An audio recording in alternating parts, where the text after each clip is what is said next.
रात को जब मैं नहाने जाती हूँ तो अब दरवाज़ा पूरा बंद नहीं करती, बस एक छोटा सा गैप छोड़ देती हूँ। मुझे पता है वो हॉल में बैठा टीवी देखने का नाटक करता है, पर उसकी नज़र बाथरूम के दरवाजे पर रहती है। मैं अंदर साबुन लगाते वक्त जोर जोर से गुनगुनाती हूँ ताकि उसे पता चले मैं अंदर हूँ।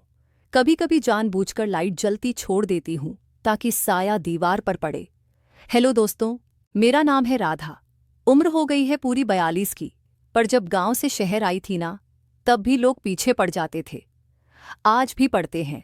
लोग कहते हैं राधा भाभी तो आज भी 32 से ज्यादा नहीं लगती।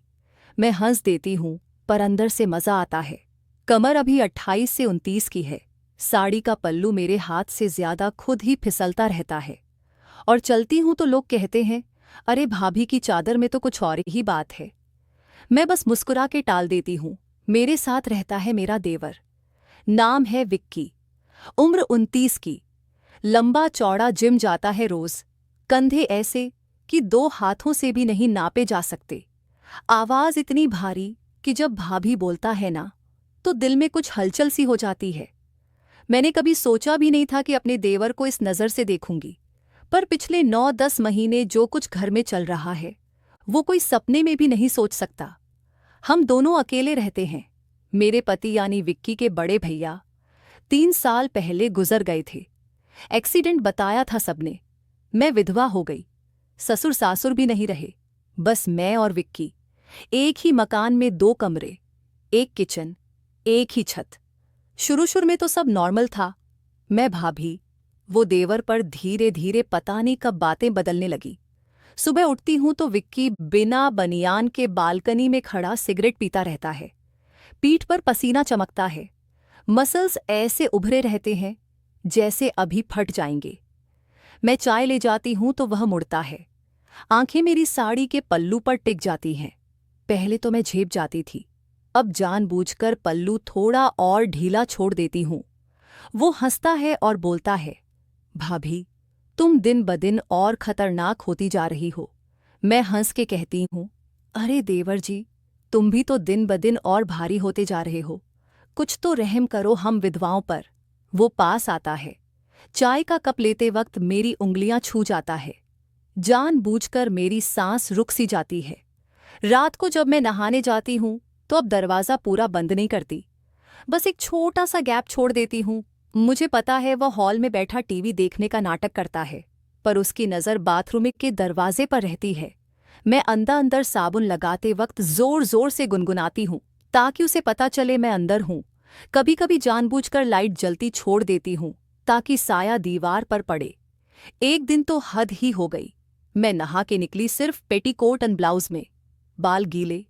विक्की सोफे पर लेटा था। मैंने उसकी वाइट शर्ट उठाई जो सोफे पर पड़ी थी और पहन ली। बटन नहीं डाले, बस 2 बटन नीचे से बंद किए। शर्ट मेरी जांघों तक भी नहीं आ रही थी। मैं किचन में चाय बनाने चली गई। विक्की उठा और पीछे पीछे आ गया। मैंने झुक के गैस जलाई तो शर्ट ऊपर खिसक गई।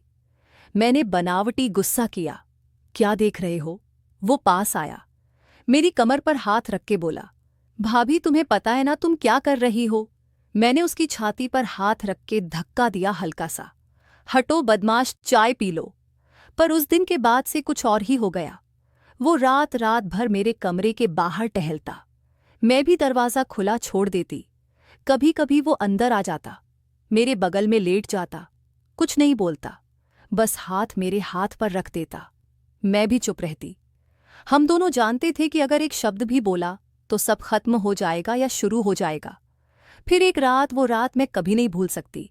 मैं लेटी थी, लाइट बंद थी, सिर्फ बाहर स्ट्रीट लाइट का उजाला आ रहा था। विक्की धीरे से आया, मेरे बगल में लेट गया। उसने मेरे कंधे पर हाथ रखा। मैंने कुछ नहीं कहा। उसका हाथ धीरे धीरे मेरी गर्दन पर आया, फिर गाल पर। मेरी सांस तेज हो गई। उसने मेरे कान में फुसफुसाया, भाभी मैंने तुम्हें कभी भाभी की नज़र से नहीं देखा। मुझे सिर्फ तुम चाहिए, वो वाला प्यार, पूरा का पूरा। मेरी आंखें बंद हो गईं। मैंने कुछ नहीं बोला। उसने मेरा मुंह अपनी तरफ घुमाया। होंठ करीब आ रहे थे।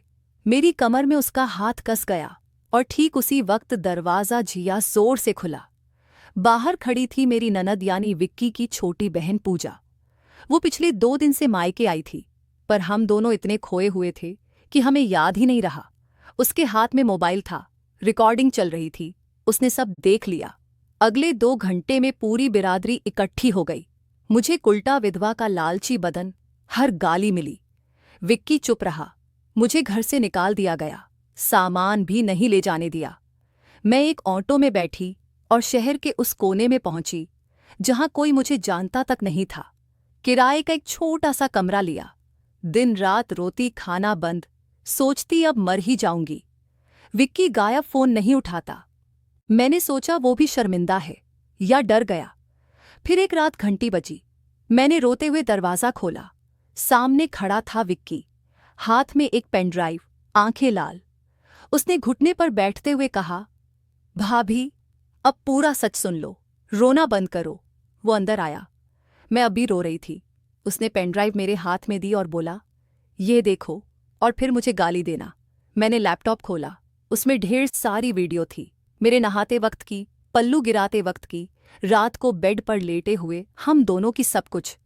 मैं चीख पड़ी, ये तूने बनाई? वो बोला, हाँ मैंने बनाई, और पूजा को पैसे देकर कहा था कि ठीक उसी वक्त दरवाज़ा खोलना जब मैं तुम्हारे सबसे करीब आऊं। सब प्लान था भाभी, सब। मैंने उसका कॉलर पकड़ लिया। क्यों किया तूने ऐसा? वो रोने लगा। बोला, क्योंकि तुम्हारी जान को खतरा था। तुम्हारा पुराना बॉयफ्रेंड राजू, वो तुम्हें मारने वाला था। उसने भैया का एक्सीडेंट नहीं होने दिया था, कत्ल किया था। मुझे सारे प्रूफ मिल गए थे। वो पिछले 1 साल से तुम्हारे पीछे पड़ा था। मैंने उसे मैसेज किया, अब राधा मेरी है, ये वीडियो देख, अगर जिंदगी प्यारी है तो हमेशा के लिए गायब हो जा। उसने वीडियो देखे, डर गया। आज वह देश से बाहर है, कभी लौटने की हिम्मत नहीं करेगा। मैं सन्न रह गई। वो बोला, पर तुम्हें सच कभी नहीं बताना था, इसलिए मैंने खुद को और तुम्हें दुनिया की नज़रों में गिरा दिया ताकि तुम सुरक्षित रहो। मैंने सोचा था तुम मुझे हमेशा के लिए गाली देती रहोगी, पर तुम जिंदा रहोगी। मैं कुछ बोल नहीं पाई, बस उसे गले लगाकर रोने लगी। उस रात हम दोनों रोते रहे, पर इस बार खुशी के आंसू थे। आज हम फिर उसी घर में हैं। दुनिया आज भी मुझे गाली देती है, पर हमें कोई फर्क नहीं पड़ता, क्योंकि हम जानते हैं जो बाहर से सबसे गंदा लग रहा था वही सबसे पवित्र था। मैं कुछ बोल नहीं पाई, बस उसे गले लगा के रोने लगी। उस रात हम दोनों रोते रहे, पर इस बार खुशी के आंसू थे। फिर विक्की ने मेरे कानों में बहुत धीरे से कहा, भाभी एक आखिरी सच और बाकी है, वो सुनने के बाद तुम चाहो तो मुझे गोली मार देना। मैं हटी, उसका चेहरा देखा। उसकी आंखें अब भी गीली थीं, पर अब उनमें डर था। मैंने पूछा, अब और क्या बचा है विक्की? वो जमीन पर बैठ गया, हाथ जोड़ लिए। बोला, भाभी राजू ने भैया का कत्ल नहीं किया था, मैंने किया था। मेरा दिल एकदम रुक सा गया। मैं पीछे हटी, मेरी पीठ दीवार से टकराई। वो रोते हुए बोला, 3 साल पहले जब भैया जिंदा थे, मैं सिर्फ 26 का था। मैं तुम्हें देखता था, रोज देखता था। भैया के सामने हंसती थी तुम, मेरे सामने आंखें झुका लेती थी। मुझे पता था तुम्हें भी कुछ कुछ लगता है, पर भैया थे ना, बीच में दीवार। एक रात मैंने भैया को शराब पिलाई, बहुत पिलाई, फिर उनकी गाड़ी में ब्रेक फेल कर दिया। सुबह न्यूज़ आई कि एक्सीडेंट हो गया। सब ने कहा किस्मत, पर मैं जानता था मैंने किया ताकि तुम मेरी हो सको। मैं चीखी नहीं, बस खामोश हो गई। वो आगे बोला, राजू को मैंने ही फंसाया था, उसका तुमसे पुराना अफेयर था ना, मैंने उसी को इस्तेमाल किया, प्रूफ बनाए, धमकी दी। सब मेरे प्लान का हिस्सा था।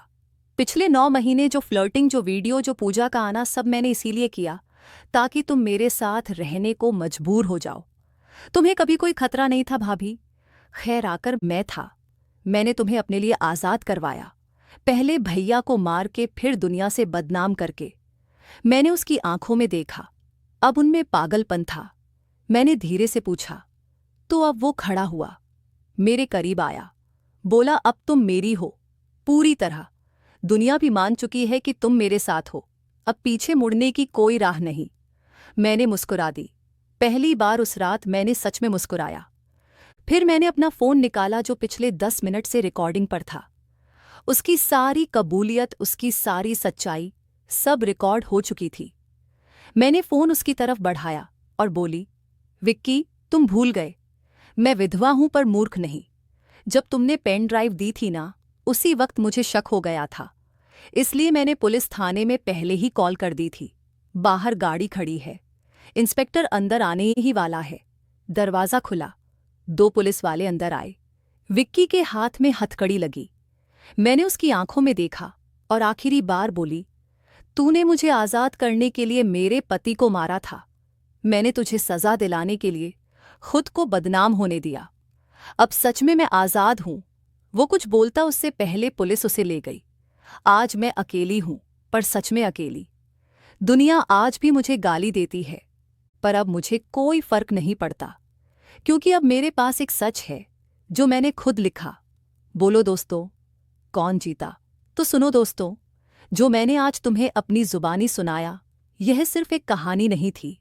ये मेरी जिंदगी का वो काला सफ़ेद सच था जो मैंने पहली बार किसी के सामने रखा। अब मैं चुप नहीं रहूंगी। अब हर हफ्ते ऐसी ही एक सच्ची सी लगने वाली कहानी जो दिल को हिला दे, दिमाग को चकरा दे और अंत में सच का वो तमाचा मारे कि तुम रात भर सो ना सको, वो मैं तुम तक पहुंचाती रहूंगी। नाम रखा है मैंने अपनी इन कहानियों का, गीता की गुप्त कहानियां। अगर तुम्हें आज का यह झटका पसंद आया, अगर तुम भी चाहते हो कि हर बार मैं तुम्हारे लिए ऐसा ही तूफान लाऊं, तो अभी नीचे लाल वाला सब्सक्राइब बटन दबा दो, घंटी को ऑल पर कर दो और इस वीडियो को लाइक और शेयर कर दो अपनी हर उस दोस्त के साथ जिससे लगता है कि वह सच झेल सकता है, क्योंकि अगली कहानी उससे भी ज्यादा खतरनाक होने वाली है। मिलते हैं अगले हफ्ते, तब तक अपना ख्याल रखना। और हाँ, रात को अकेले में दरवाज़ा ज़रा ठीक से बंद करके सोना। कभी कभी जो सबसे करीब लगता है ना, वह सबसे खतरनाक होता है। जय हिंद। गीता की गुप्त कहानियां, सच का दूसरा नाम।